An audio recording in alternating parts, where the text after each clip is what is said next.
I'm the unit director at Reliance Health for the Recovery Coach program at Penobscot Place, and I'm part of the collaboration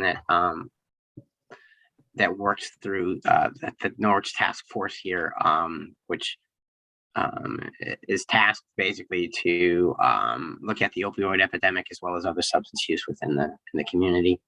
We can go next slide.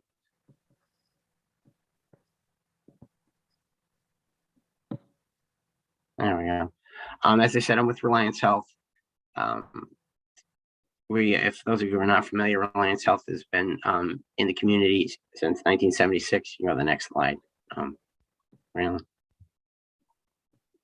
Founded in 1976, it's been serving Norwich and the surrounding communities since then. We have over 30 services and programs, including programs that provide case management for people that need access and help with benefits and the like, recovery support, medication management, homeless outreach, supportive housing and residential housing, as well as a mental health outpatient clinic and job placement, career advancement services, and educational support. Next slide.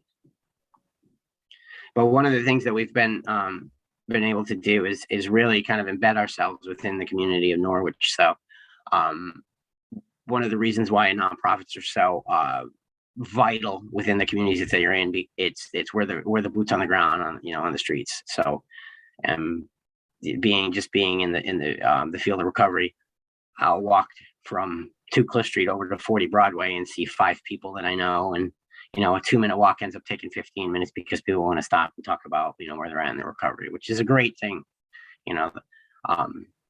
because when people are talking about their recovery, then that means that they're looking possibly to work on it. So as I said, I'm the director for the Norwich Recovery Coach program. The components of the program are we're a community-based recovery coach program, which we are we're based out of Reliance Health. All of my recovery coaches are Reliance Health employees, and we are contracted through the city of Norwich through the How Can We Help grant, and we collaborate through the Norwich task force. One of the components that we have are outreach, which is basically getting out into the community and working with those struggling with substance use. Our main focus has been opioids, but we do recognize that there are other substances out there that people are struggling with, and they are also a focus of the task force. We do have an amazing collaboration with many providers, but one of the ways that we are able to get out there and do the outreach is that we have a collaboration with the Norwich Police Department, which allows us to follow up with overdose survivors, usually within the week of the overdose happening, to basically talk to them and just talk to them about some options, provide them with any information. Sometimes it's simply planting the seed if they're not ready to hear anything about getting help or treatment help at that time. It's planting the seed for later on when they are. We pass out harm reduction kits, which include safe use kits, which I know Stephen's going to talk about later on, as well as we talk to them a little bit about not using a loan, provide them with a 1-800 number on a card, which is the don't use a loan card, where they're able to, if they are still going to use, they can call the 1-800 number, and if they don't call back within a certain amount of time, they'll dispatch 911 out to the person. We talked to them a little bit about the Good Samaritan law, which it basically states that, unless you have an active case or an open drug factory going on, if you call 911 because somebody is overdosing, you will not be prosecuted for any drug related crimes. Because a lot of times what will happen is people will delay calling 911 and to basically hide whatever they have, and that those critical minutes and seconds count. But we also provide support for the family and friends, which includes everything from just education to just talking to them to Narcan training and providing them with Narcan. One of the biggest things that I think our recovery coaches, and by the way, I have 2 absolute rock star recovery coaches. They are amazing. They are I can't say enough about them. They make my job a lot easier, and they make me look good. without really even, I don't really have to do much. I just kind of tell them, and I'm like, just keep doing what you're doing. But they have flooded this area with so much Narcan that it's been just a wonderful atmosphere as far as that part goes, the collaboration between the departments, things like that. We also have multiple access points for people to actually get in touch with the Recovery Coach program. Again, it's collaboration with community partners and providers. They can call us directly. We have a direct dial number for the Recovery Coach program, which you can see up there. We actually have open access at Reliance Health, which used to be you could walk in and between 8 and 12 on Mondays and get seen, but now it's call the main number, ask for tell them that you want to talk to a person about intake, and then we'll call you back. COVID has kind of changed things around a little bit. And then again, we have an amazing relationship with our first responders, the fire department, the police department, the ambulance. Everybody in town has been wonderful. Next slide.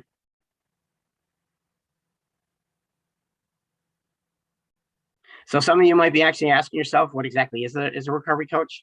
The best thing I can tell you, starting off with what a recovery coach is not. Recovery coach is not a therapist or a sponsor, for those of you who are familiar with 12-step fellowships. Although they may act as in the same type of roles at some points, there are a lot of other components to being a recovery coach. Recovery coaches have lived experience, whether it's their own personal recovery experience or experience through family and friends. It's basically that walked a mile in their shoes. And let me tell you, that peer one-to-one relationship and collaboration there between the two, making them equals, really, really helps out. I'm a person in long-term recovery myself. I've been sober since 1999, and let me tell you, you get a lot more. I was a counselor before I took this position 6 years ago, and when I would meet somebody for the first time, they might be a little bit guarded, but when they found out that I was in recovery as well, that guard came down.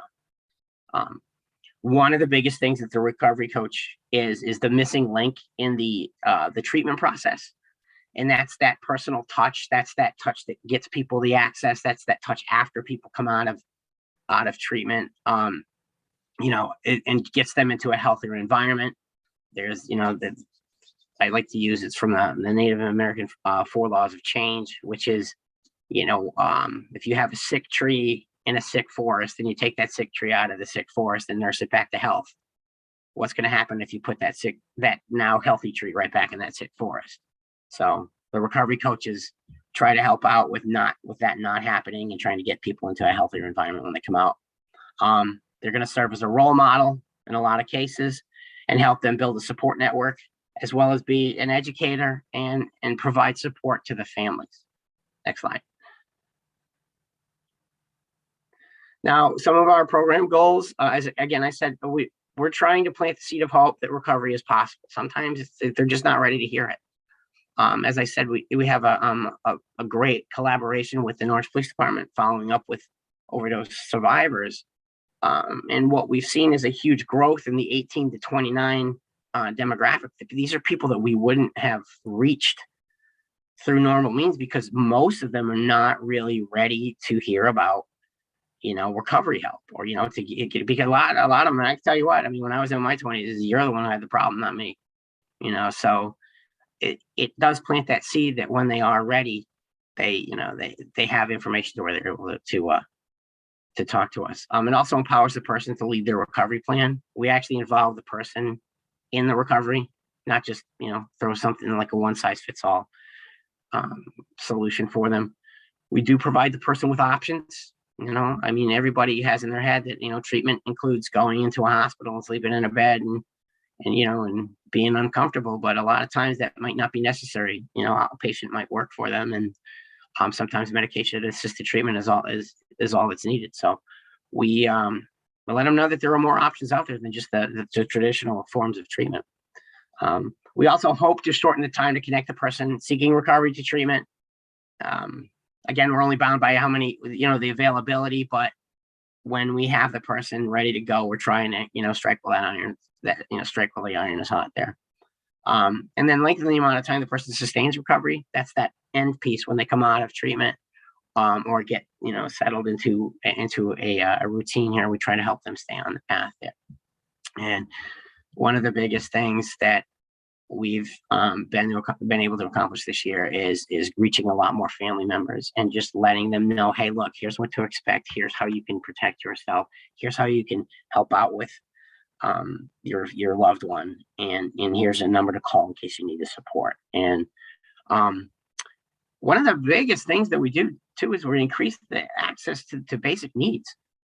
It's tough to say, to stay in recovery if you don't have a roof over your head, or if you're hurting medically, or if you've got dental issues. I mean, it's things that sometimes get overlooked. So we try to work with the entire person versus just basically work with the person versus the diagnosis. So next slide.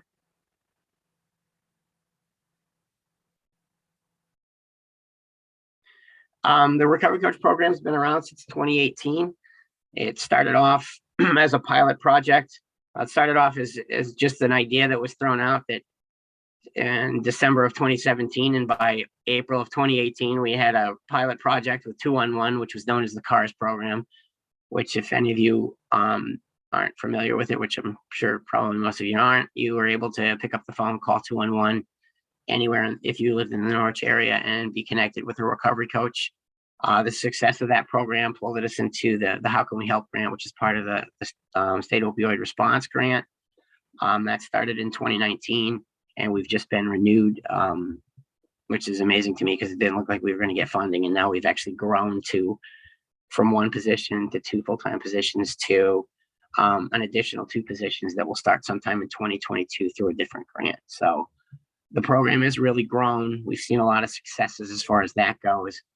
And recently we were awarded, again, as I said, my Rockstar Recovery Coaches, and with their collaboration with the police department, we were awarded the Greater Norwich Area Chamber of Commerce Collaboration Award with the Norwich Police Department, which is it was really, really a great thing.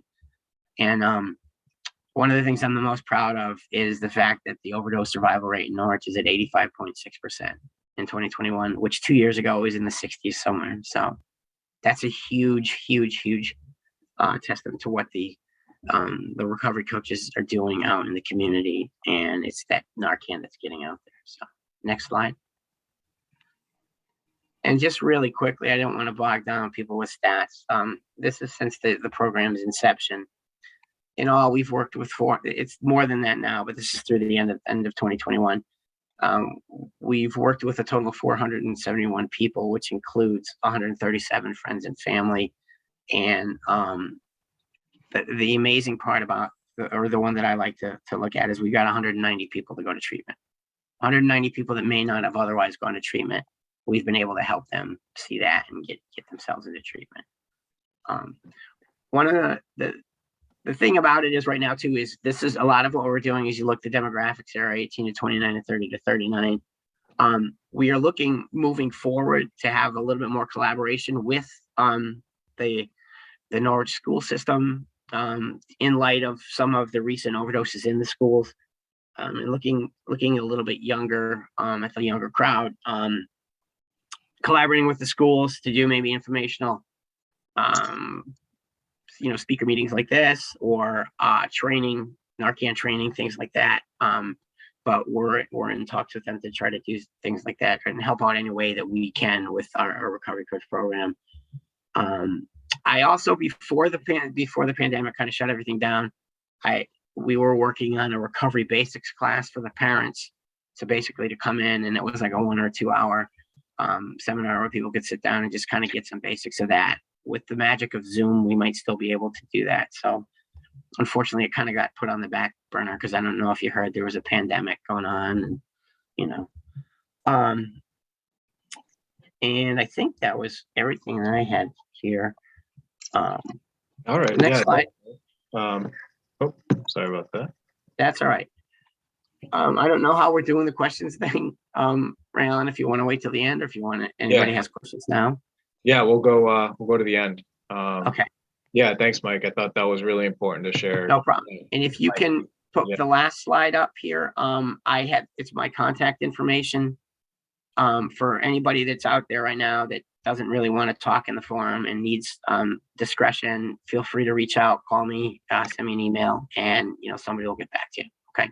But I really thought that was imperative to share what's effectively working in the community at the moment. And one of the things that stands out with the data that we're tracking is that we are seeing that younger adults are being impacted, are being brought into accessing these different resources in the community. And that's where we are. I do want to turn it over. We were able to get Dr. McLean connected. So I'm going to ask if you would like to jump in here. Thank you very much. And I'm sorry it took me a few minutes to overcome the technology hurdles. I didn't hear the introductions, so I'll speak a little bit about what's on my mind and then redirect me and ask me questions whenever you think is appropriate, and I'm happy to answer what I can. So I can say that I'm the emergency director at Bacchus Hospital, Plainfield, and the EMS director for the Bacchus catchment services for EMS, and have been involved in some community work with addiction. I'll tell you that, as probably you've already heard and well know, is that the pandemic is having as much effect on people would have nothing to do with COVID, than those that actually were sick with the disease. The isolation, the loss of connectivity to other people has led to a real spike in addiction, as you all know. And I saw statistics of maybe like 20% of people drinking too much, in the world, let alone Norwich area.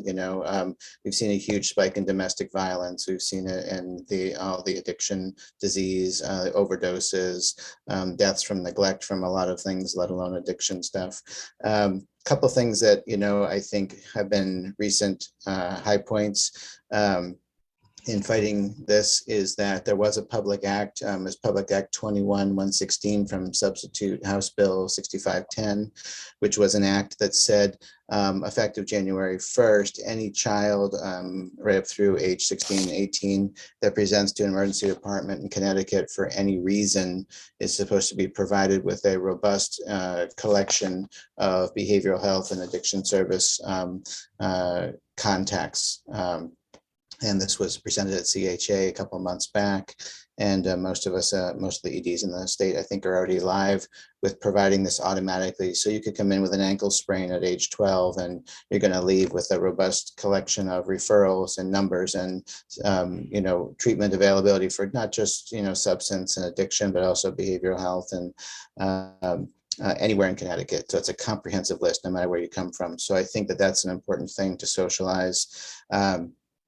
And then specifically for the East Region, Hartford Healthcare around the Norwich area, our big thing to do with addiction is that any child that comes to the ED and is referred outward for services, has a pretty robust collection of places. There are, it's all through Joshua Center programs and the NACHOG system.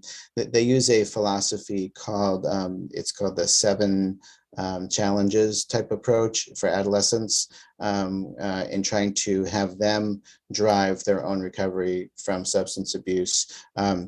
What the 7 challenges does is it doesn't try to force people to change or force them into therapy, but motivates them to make a personal commitment to analyze themselves and what's going on.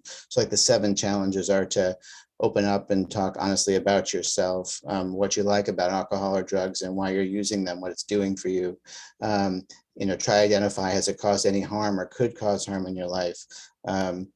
Look at the responsibility of the patient and others for the problems that it may be causing, to try to get the child to look at where they're headed, where they want to go and what they want to accomplish and what the barriers may be, and then to help them make thoughtful decisions about their lives and where they want to go.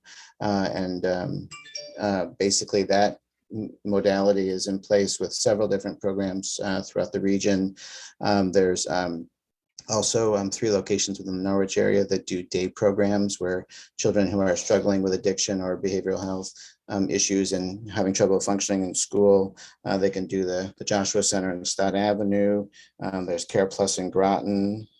Actually, Care Plus in Groton doesn't have the day school, but Joshua and Stott Avenue does have it. And then in Dayville as well, there's another day program for school. And then both all of Joshua, Care Plus, and Dayville offer PHP programs after school that go to like 6 o'clock at night.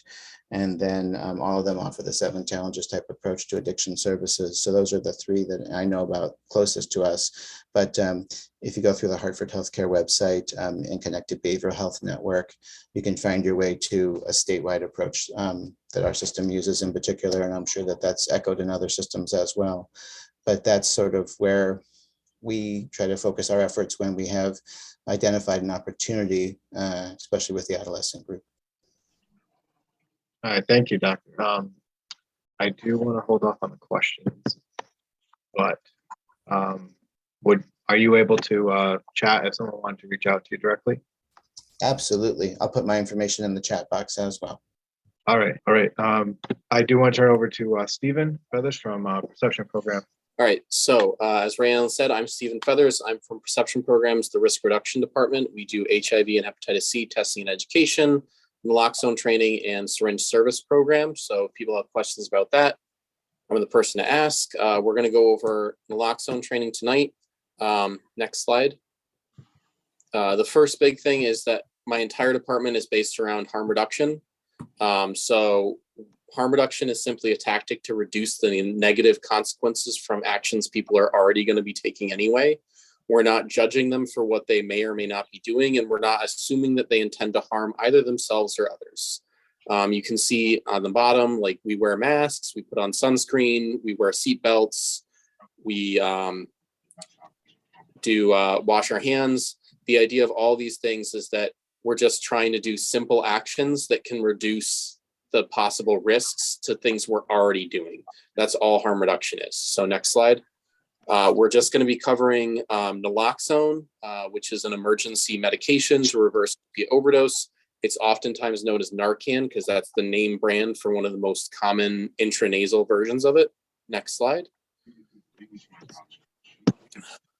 So the way Narcan works is it is more strongly attracted to the opiate receptors in the brain. So it forces the opiates out of the brain. What this means is that those receptors can start working again and start telling your body how to breathe. Because when an opiate overdose happens, the opiates clog up those receptors so they can't work. And they both control our sensation of pain, but also our breathing. So when they get clogged up, we're not able to breathe, and we also go unconscious. So those two things together is what leads to the overdose and the eventual death. The Narcan forces the opiates out of the brain. It does not remove them from the person's system. It just kicks them out of the brain. So what that does mean is that the person still needs time for their body to filter the opiates out of the system so they can go back into an overdose, because most opiates last significantly longer than Narcan in somebody's system. So there is a chance that somebody can go back into an overdose, even if they haven't taken any additional opiates. It just depends on what they took, when they took it, and how their body's reacting. The other part of this is that especially if somebody is coming from a history of opiate use, so their opiate use disorder, they can go into what's called precipitated withdrawal. So essentially what that means is that they're experiencing opiate withdrawal because of the naloxone kicking all of the opiates out of their brain. When we have people come back to the syringe service program, 9 times out of 10, when they tell us about either reversing their friends or their friends reversing them, the person who is getting Narcan is out of it, not sure what's going on, and puking their guts up. They're generally not aggressive, but we do sometimes hear that when a layperson is doing the response, it is an aggressive response. Once again, that's rare, but if that's the case, our recommendation is just try and keep them calm, let them know that you reverse the overdose with Narcan, helps on the way, they're not getting in trouble. If they decide to book it off down the street, that's on them. You've done what you can to keep them safe. I'm sure if you ask our doctor from Bacchus Hospital, they have a higher instance of people being a little bit more aggressive. It seems to be that for the most part, when somebody is reversed by lay people, they're more likely to be calm, All right, so if you just want to bring this up, an opiate overdose, as I was saying, it stops the body from being able to breathe, and it also leads to unconsciousness. 3 to 5 minutes after somebody stops breathing is when brain damage and nerve damage start to set in, which can eventually lead to coma and death. So the quicker you can get that person assistance, the better their chances are for a more full and complete recovery. On to the next slide. There are some factors that make it easier for somebody to have an overdose or make it more likely. The biggest one is tolerance shift. That's just if they have any period of sobriety for any reason whatsoever, any length of sobriety. That's going to increase the risk of overdose when and if they relapse or when and if they're re-exposed to opiates. The variation in strength and content is just there's a lot of different strengths of opiates. And if somebody gets something that's 50 to 100 times stronger than what they're expecting, that's going to be a very different experience. Mixing drugs is every time we get a prescription from our doctor, we go to the pharmacy and the pharmacist looks at the list and tries to make sure there's no drug-drug interactions. When somebody's getting stuff on the street, nobody's doing that for them. So anytime somebody's taking additional substances, there's increased risk. And then also, anytime somebody switches how they use a substance, it changes how much of it gets absorbed by their body and how quickly it's absorbed. So that can dramatically change the experience. Physical health is just everyone's different. And then using alone is more risk factor for them actually having death as a side effect or an end result because nobody's able to get them assistance. On to the next slide. So there's 3 universal signs of an overdose. These are the ones that are going to happen for everyone who's experiencing an opiate overdose. It's going to be pinpoint pupils. They're going to be non-responsive to stimulation, and they're going to have slow or no breathing. Press one more time. Depending on when they stopped breathing and when they went into an overdose and how their body's processing everything, they may also get blue lips or fingertips, pale, clammy skin. They may have an abnormal snore. It's sometimes called a death rattle. Kind of think a real like sleep apnea on steroids. They may have slowed or no pulse. They may seize or they may vomit. The easiest one for you to check is non-responsive because that's going to happen for everyone. So when you're trying to respond to an overdose, if you see somebody who you think is experiencing an overdose, the first thing you want to do, the same as any first aid CPR scenario, is check the scene, make sure it's safe for you. You don't want to put yourself in danger. If it's safe for you, check the person. If you know their name, give them a shout, give them a shake on their shoulder. If they don't respond, you can do one of 3 things. So the first one is pinching the outer part of the arm. One of my coworkers used to call it sibling wrestling 101. You're trying to cause pain, but you're not trying to cause damage. So you essentially grab the outer part of the arm and just squeeze as hard as you can. You can also take knuckles and do a chest bone rub. So that's the center of the chest, just rub up and down on that bone. You can also take a knuckle and grind it in the divot between the nose and the lips. All 3 of these things hurt if you do them to yourself, but the idea is that they're not causing damage to that person. If they respond, you do not have to call 911 because they are responsive. You may still wish to because you may not be comfortable monitoring their symptoms and you may not be aware if there's anything else going on that needs to be addressed medically. But if they're responsive, you don't have to call 911 at that point. On to the next slide. I can't remember which one's next. So if you have to leave them for any reason, the same as any other first aid CPR scenario, they're unconscious. You want to put them in the recovery position. So that's one arm up, one arm across, pull the leg across. On to the next slide. The idea is you want them lying on their side. So if they do throw up, it's not going to block their airway. On to the next slide. So you've assessed the scene, it's safe for you. You've checked that person. They didn't respond when you gave them a shake on the shoulder. They didn't respond to one of the physical stimuli. At that point, you've called 911. So if we click once more, the next thing you're going to do is you're going to administer a dose of naloxone.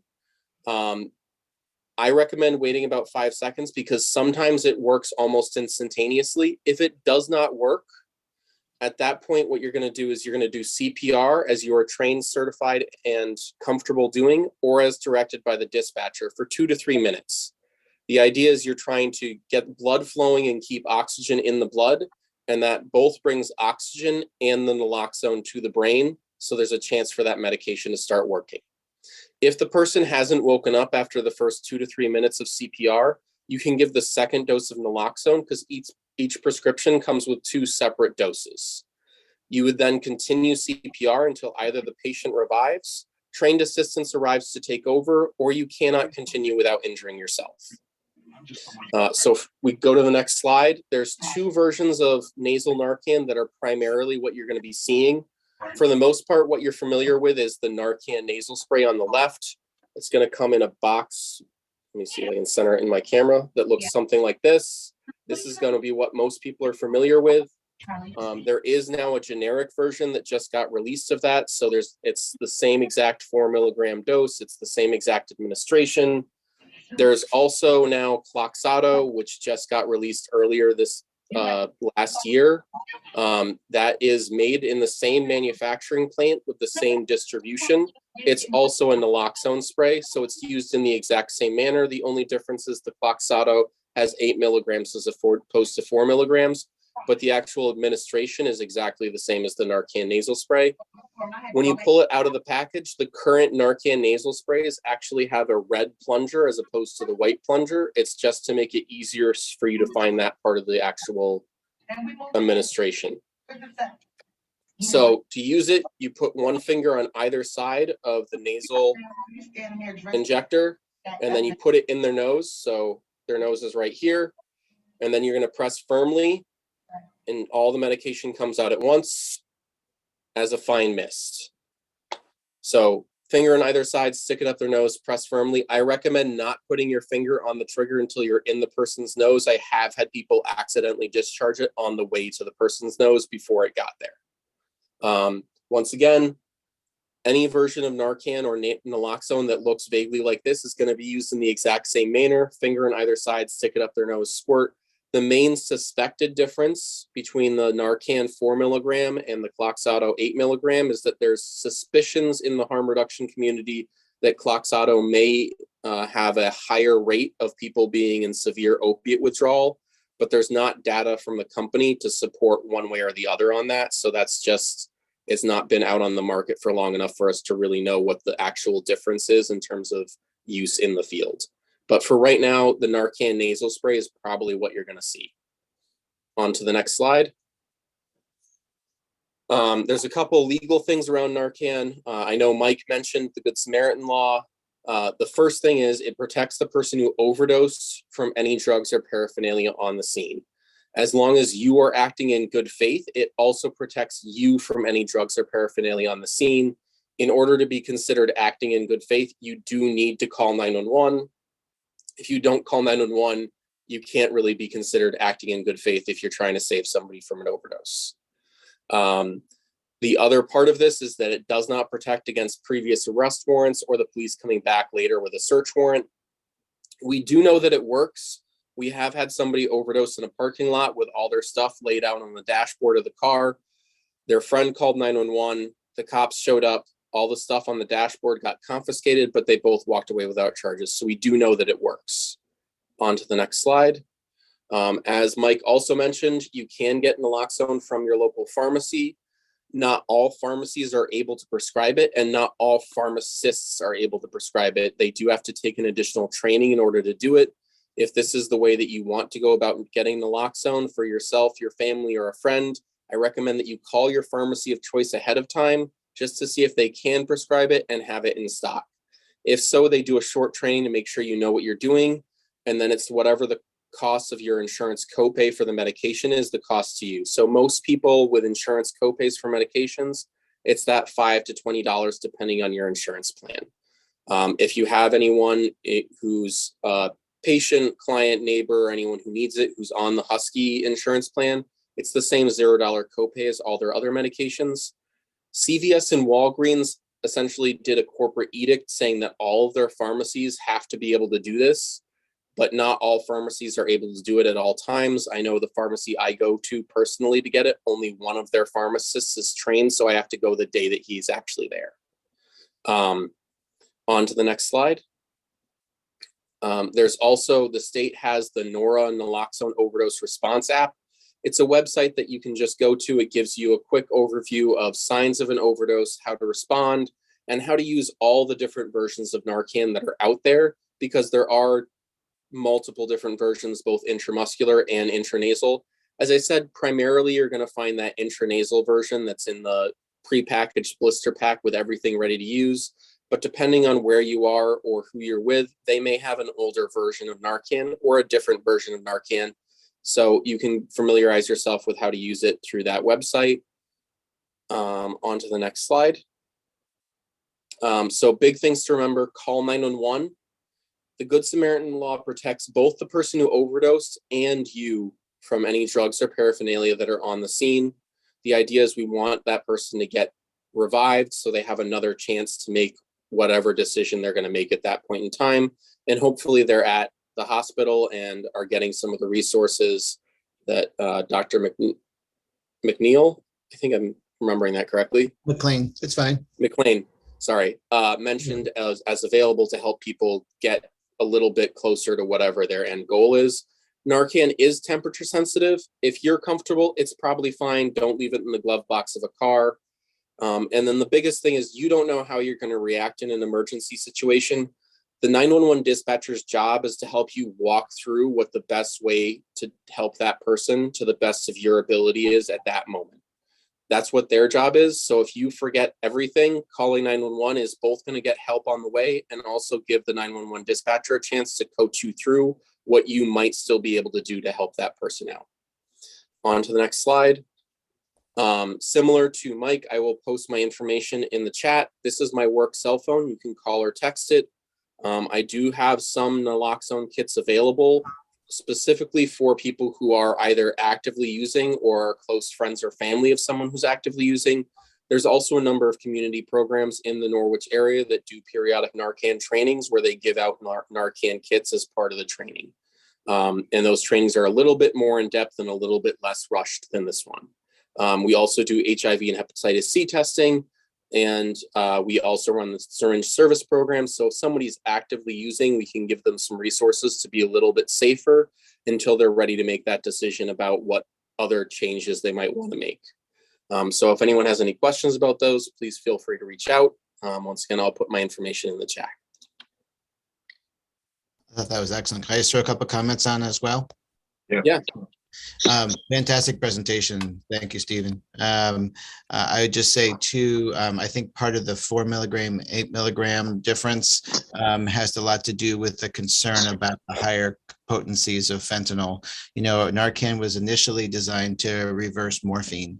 And then as you get to the dilaudid and the fentanyls, even in its standard, you know, pre-abuse situation, they're less effective, still effective, but less. And even before the current, opioid crisis, a similar amount of Narcan wouldn't wake people up like it would for morphine. And if you look at the 13-year-old in Hartford who recently died of a fentanyl overdose in school, the average circulating percentage of fentanyl on the street is about a 2% potency. Right? In other words, the other 98% is just a bunch of fillers and junk. That particular sample was 58%. So it gives you an idea of, like Stephen was saying, someone is used to a certain amount and then they get something that's a lot higher. So there is a lot of, pockets of really high potency fentanyl around, and other things like carfentanil, which is even hundreds of times more potent than that. So I think your presentation was awesome. I like the recovery position. And I'll tell you that if you're a community person that gets to the side of someone who's had an opiate overdose, the recovery position is great. Also, just putting a couple fingers gently behind the angle of the jaw and just gently pushing the jaw forward. If you do it to yourself, you find out that it basically opens up your airway. You do it on both sides, just kind of push that lower jaw forward, opens up the airway. So someone who's breathing minimally, but their tongue is maybe blocking their airway a little bit, that helps to just extend and open up the airway. And that buys you some precious time. And then the last thing I wanted to add was that most anywhere you can find a CPR mask. A CPR mask is just basically, for a better lack of word, like a piece of saran wrap with a little center part where you would blow in, and there's a little valve in there so that nothing from the patient comes back to you. It's a one-way valve. And that's a great way to give a couple of rescue breaths, because unlike someone who collapses from a cardiac arrest from a cardiac problem, these overdoses are respiratory arrests and that lead to cardiac arrests. So their big problem is a lack of oxygen. So if if you feel comfortable and you have access to one of those little CPR masks, they provide you with safety from getting an infection, but also can really help in a situation like that until help arrives. And I agree, Stephen, always call 911. Just don't even think about it. I do want to bring this back to the conversation about what's happening. How do we take this stuff that's happening within the community and really span that into our school contacts and connections? And we have some pretty great connections here on the call. And I just wanted to give them an opportunity to share kind of what are the preventive measures that they have in place? What would like their response be if this issue is happening, you know, on campus? And you know, what would that response look like? I'm Laura Dietrich from Norwich Public Schools. All of our schools have Narcan on site already. We do the training with SERIC to go through that every year with the opioid and the suicide training. So we already have that, which is great. And then we have multiple staff and we reach out all the time to get everybody CPR certified and med train certified. So all of our nurses obviously and every building have that. And then we're hoping to branch out and allow all of our staff members to become certified in CPR so they would feel comfortable helping us out in any of those situations. So thank you, Laura. I do appreciate you sharing that. So at the moment, if anyone else would like to join in, feel free to unmute and let us know, but we'll take an opportunity for some questions. So hi, my name is Amy. I work at NFA. So our staff, we have our nurses and our campus safety. They're trained throughout the day for the day hours. And then we have staff trained after hours as well. And we have very specific and strategic locations of the Narcan. So it's easy access, whether it's at a gym at a very crowded sporting event or something happens and we're called for vaping in the campus safety office. We've actually added more AEDs on campus and additional areas of Narcan. We are as prepared as we possibly can be with trained staff throughout the day and after hours. And we have 5 Narcan on campus at all times. Thank you, Amy.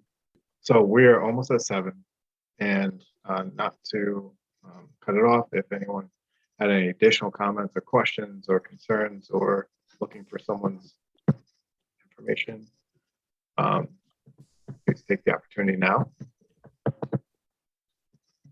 My name is Jeanette. I'm a parent. I have 2 in the middle school in Norwich.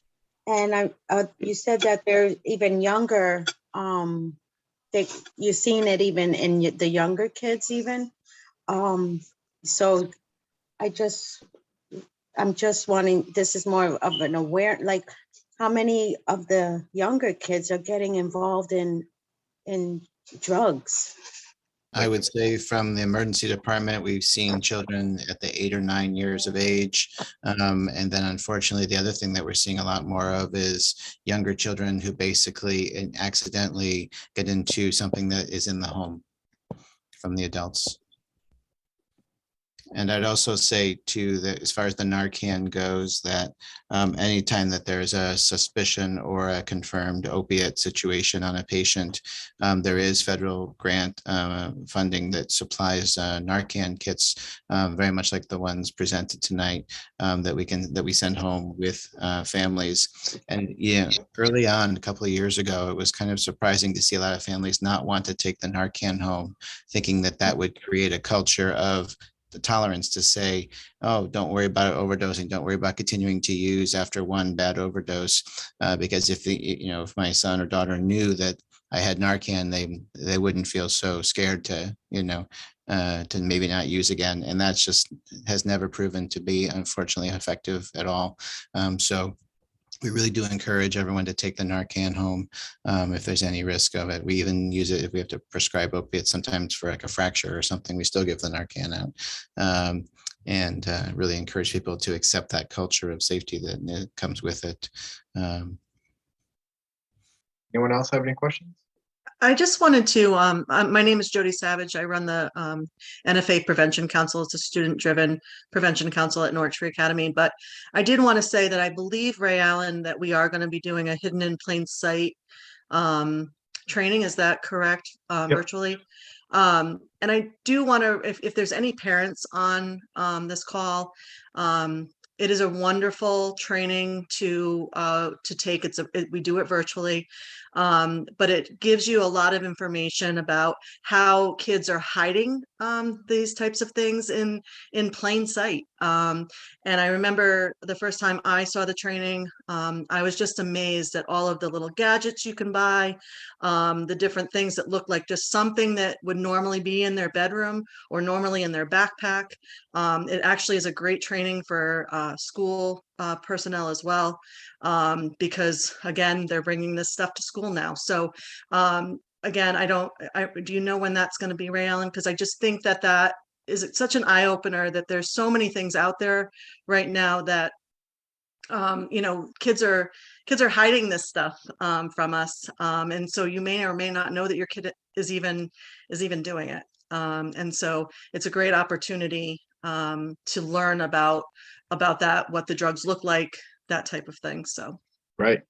So yes, I was planning to grab some emails from any folks that were here and send that out. There's a flyer. It's for March 10th, and that's at 6 o'clock. It's another virtual training. And the podcast, Jody, do you mind if I mention that, or would you like to? So we do have students that are have been working on a podcast. They talk about different topics each month, and related to alcohol, drug use, mental health, and that can be found on Spotify. Teen Prevents, I think NFA Teen Prevents is what it's called. So Yeah, Norwich Teens Prevent. thank you. Yeah, okay. And that's in collaboration with the Norwich Prevention Council. So Stephen, I did have a quick question. I know that you mentioned where you're able to access Narcan at some of the pharmacies. Is there a limit on how many like an individual can have, like within a year?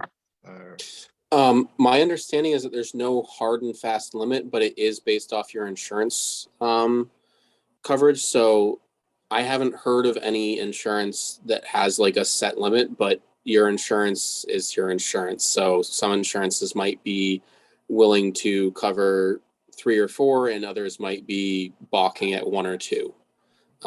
But I haven't heard of any that are not willing to prescribe it when it's prescribed by somebody. But that's entirely up to the insurance, and each one's going to be slightly different. All right, thanks.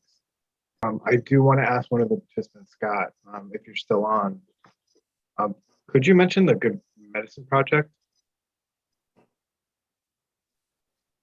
Okay. I'd be happy to. So the Good Medicine Project is the Mashantucket Pequot Tribal Nations Native Connections grant that we got to address suicide and substance abuse prevention in our Native youth. I'm the director, and we just got renewed for another 5-year cycle this past July of 2021.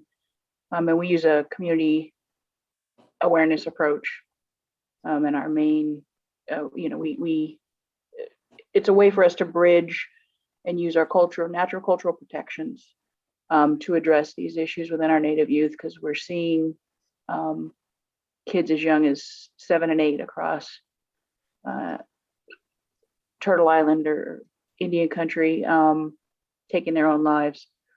And Native Americans have a 2.5 times higher rate of suicide than other races or ethnicities. When things come up within the area in New London County, I work very closely with SARAC and UCFS and some other organizations. A lot of our kids go to the schools, local schools, NFA, Norwich, Ledyard. So when things like this come up, I like to make connections and get as much information as I can to help our kids, because they have to navigate that world as well as our Native community. Thank you. I appreciate everyone's time. So thank you all for joining us.